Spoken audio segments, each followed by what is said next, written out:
Bismillahirrahmanirrahim. Yang amat berhormat Datuk Seri Ismail Sabri Yaakob, Prime Minister of Malaysia. Yang berhormat Datuk Seri Muhammad Azmin Ali, Senior Minister and Minister of International Trade and Industry. Yang berhormat Senator Tengku Datuk Seri Utama Zafrul Tengku Abdul Aziz, Minister of Finance. Yang berhormat Datuk Seri Mustafa Muhammad, Minister in the Prime Minister's Department for Economy. Yang berbahagia Datuk Syed Zaid Alba, Executive Chairman Securities Commission Malaysia. Yang berbahagia Tan Sri Datuk Sri Zamzam Zarani Muhammad Isa, Chairman of Maybank, Chairpersons, CEOs, Board Members of Corporate Malaysia, distinguished partners, investors and guests, members of the media, ladies and gentlemen, Assalamualaikum warahmatullahi wabarakatuh, and a very good morning. Welcome to the 19th edition of Invest Malaysia 2021. This is the second consecutive year this Conference of Minds is held on a virtual basis. It is yet another example of how technology has become so indispensable to everyone, be they among the adults, the young, and the young at heart too. Thank you for participating fully in this edition of our Capital Market Conversation. We are indeed honored to have our Prime Minister, Yang Amat Berhormat Datuk Seri Ismail Sabri Yaakob, to deliver the opening keynote address.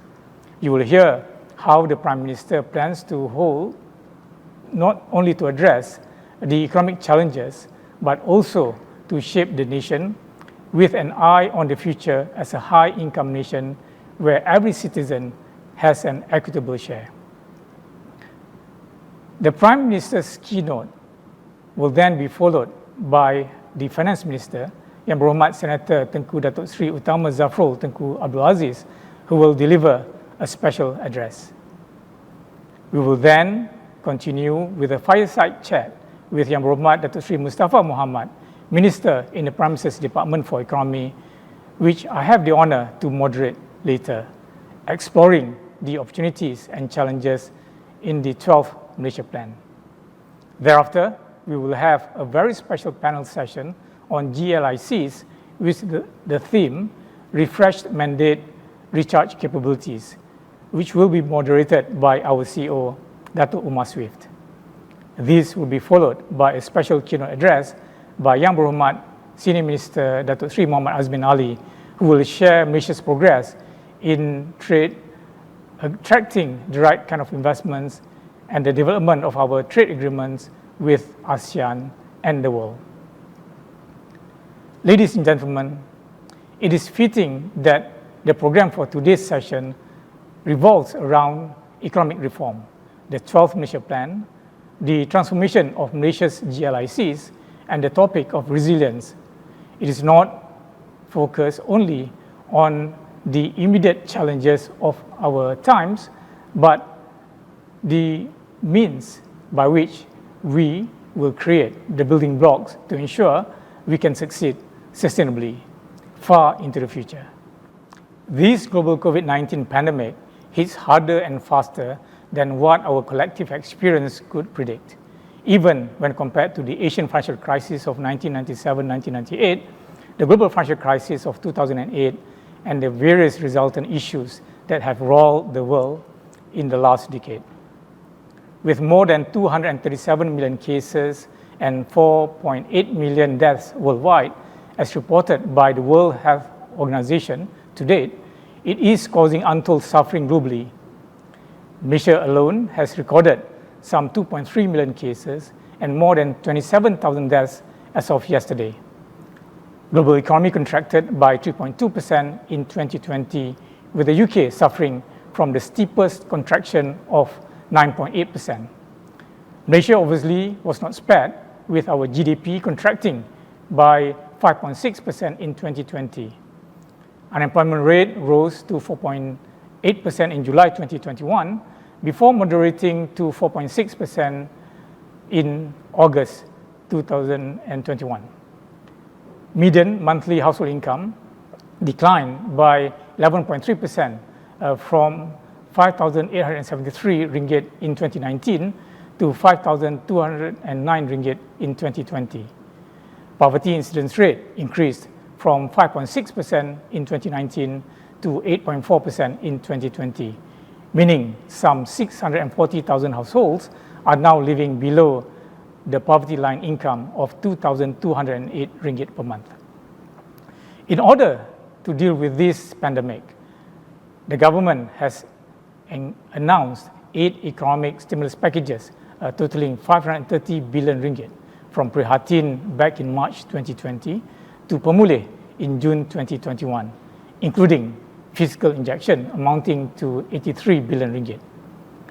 With the benefit of various stimulus packages and almost full reopening of the economy effective 11th October 2021, this should provide enough assurance for the economy to record a full year 2021 growth of up to 4% at the top end of Bernegara's official forecast.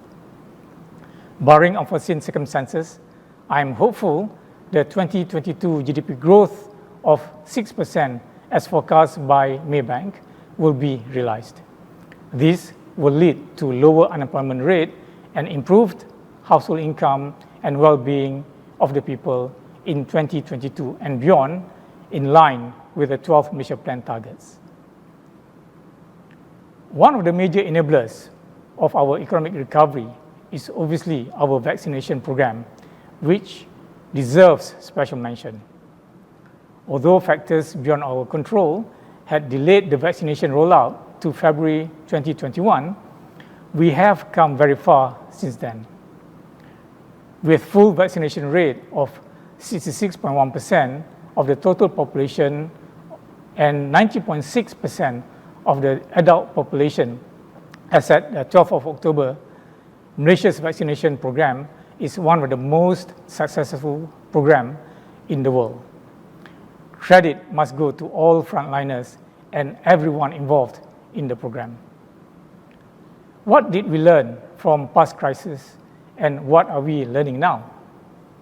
The experience from past crises thrust Malaysia towards a robust strengthening and future-proofing of our banking and financial systems. It also led to a rigorous transformation program that saw our GLCs and GLICs improving their performance by leaps and bounds. Similarly, from the depth of this pandemic, Malaysia has already begun planning and executing the next set of transformations, which you will learn about over the course of this conference. Ladies and gentlemen, we have observed how the myriad of measures taken to contain the pandemic have forced a behavioral and a mindset shift, with many people rethinking how they work, how they live, and what the true worth and meaning of modern life is.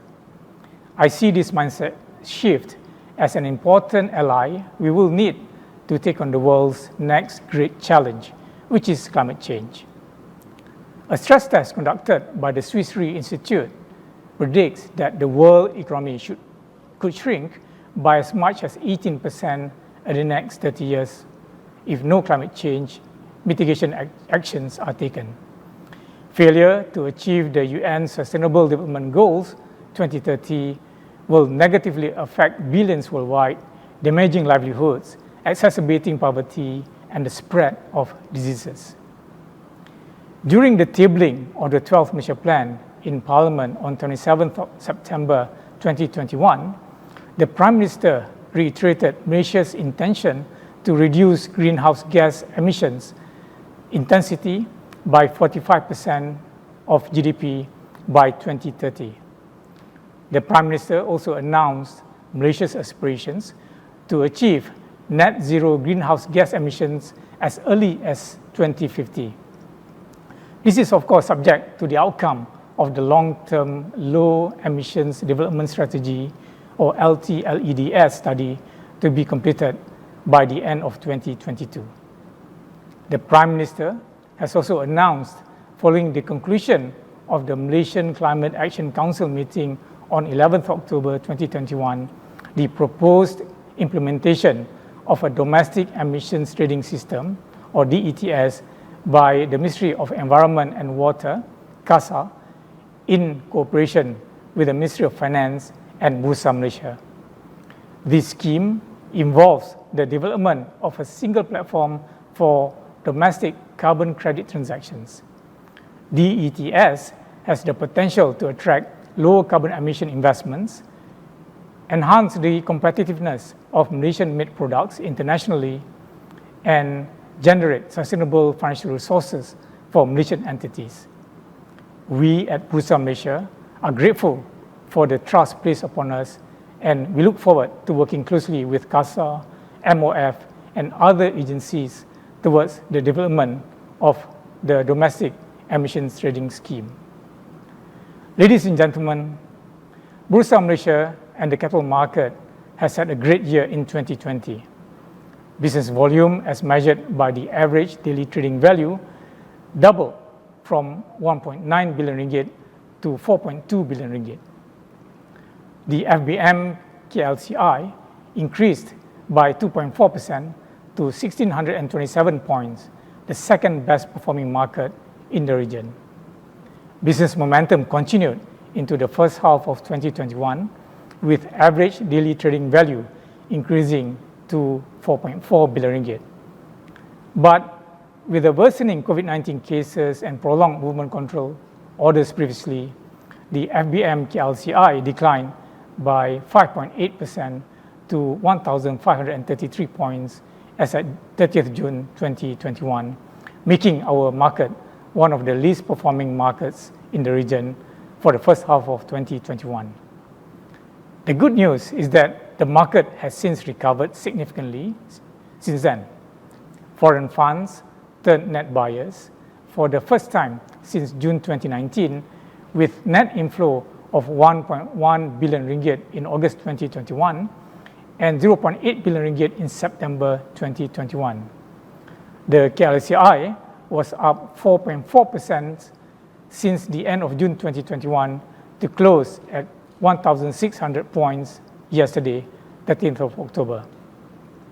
The improved sentiments were partly supported by resilient corporate profits for the second quarter of 2021, which increased by 113% year-on-year and 3% quarter-on-quarter based on Maybank's research universe. With the reopening of the economy in line with the National Recovery Plan, and with the business-like approach and constructive attitude of the government, the business community, and the people, the Keluarga Malaysia, if you like, I am hopeful that Malaysia will rebound and build back better and hopefully greener too. Ladies and gentlemen, before I end my remarks, I would like to extend our sincere thanks and gratitude to our organizing partner, Maybank Investment Bank, and the Bursa Malaysia team for making today's event possible. Thank you to everyone for making the time to join us in this capital market conversation. I wish you an enlightening and enriching time over the course of this conference. With that, it gives me great pleasure to invite our Prime Minister, Yang Amat Berhormat Datuk Seri Ismail Sabri Yaakob, to deliver the opening keynote address. Thank you.